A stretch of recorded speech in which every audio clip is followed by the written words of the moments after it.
Thank you for your teachings, which are new to me. I'm opening up to them. I'm very, very grateful to be here. My question is about consciousness and creativity.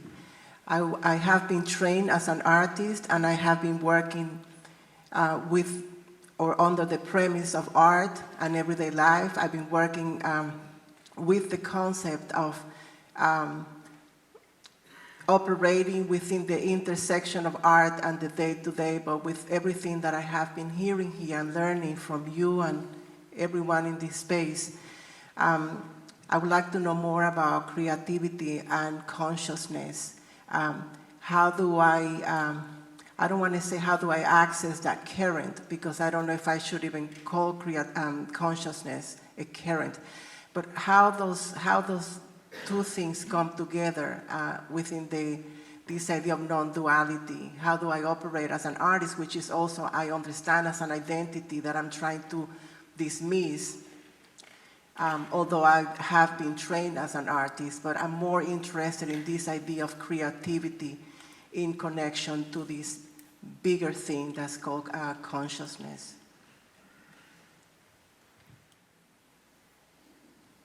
The function of art from this perspective would be to reveal reality, or to take the viewer or the listener or the taster or to the reality of their experience. That would be the function of a painting, a piece of music, a meal, a bowl, a dance. Would be to evoke in the viewer or the listener, to evoke in their experience a taste of reality. That would be the purpose of art. Now, because the vast majority of art is not made for that purpose, we could distinguish a particular category of art that is made for this purpose, and that would be sacred art.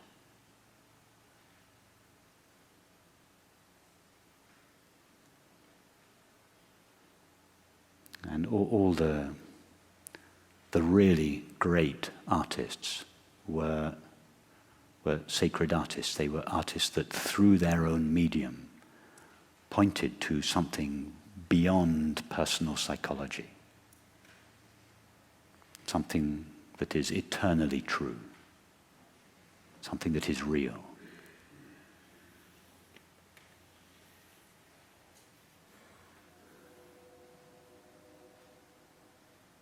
Remember Cézanne, nature is always the same, and yet nothing in her that appears to us lasts. No, he starts, everything vanishes, falls apart.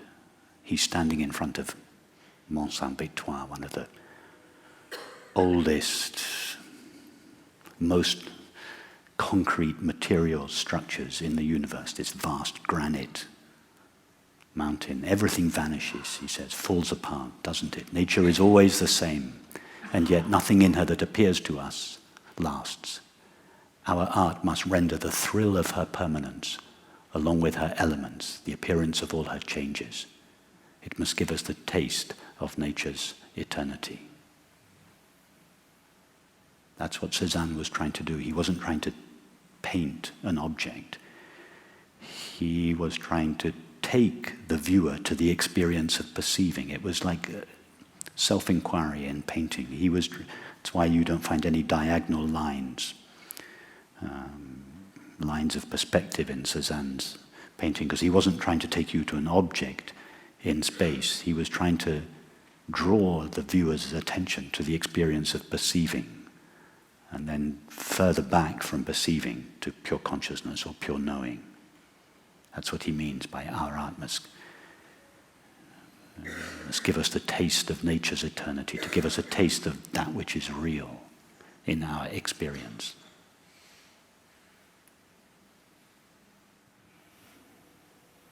When Beethoven wrote his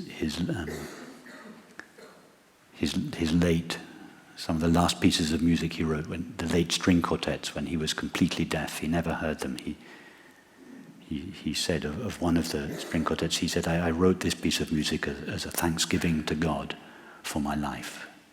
It was a thanksgiving, a celebration to what he called God, the ultimate reality from which his life had emanated.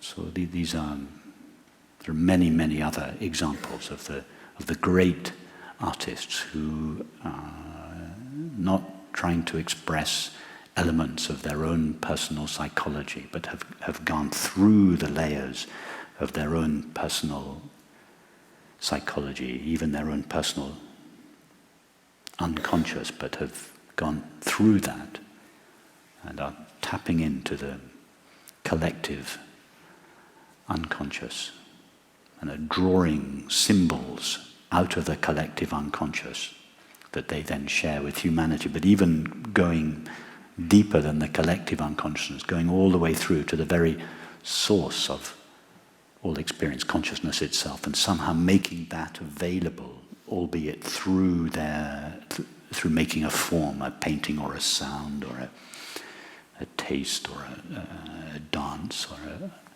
using form to draw the viewer's attention to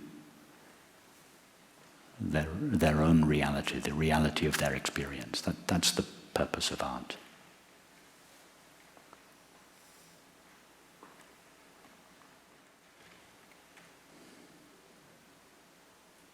Remember William Blake, every bird that cuts the airy way or flies through the sky, every bird that cuts the airy way is an immense world of delight, enclosed by the five senses. Again, this same idea that we were discussing this morning, that every object, he took a bird, but everything, every object, is really this consciousness of being, pure joy, enclosed by the five senses. The idea that the five senses are a filter which encloses reality and makes it appear as a bird or a snake but the reality is what he calls an immense world of delight, the consciousness of being. All of this is the consciousness of being, pure delight, pure joy, enclosed by the five senses and seeming as a result to be a multiplicity and diversity of separate objects and selves. So the purpose of the artist is to draw attention to that immense world of delight, not conceptually, not using words, but taking us there through perception rather than through thinking. It's perfectly legitimate to go through thinking. When we're having these conversations, we are thinking, we are going to reality again and again and again through the process of thinking. At least not in the meditations so much, but in these conversations. But an artist is someone who takes us to the same reality, but through the path of perception, through the path of seeing, or hearing, or touching, or tasting.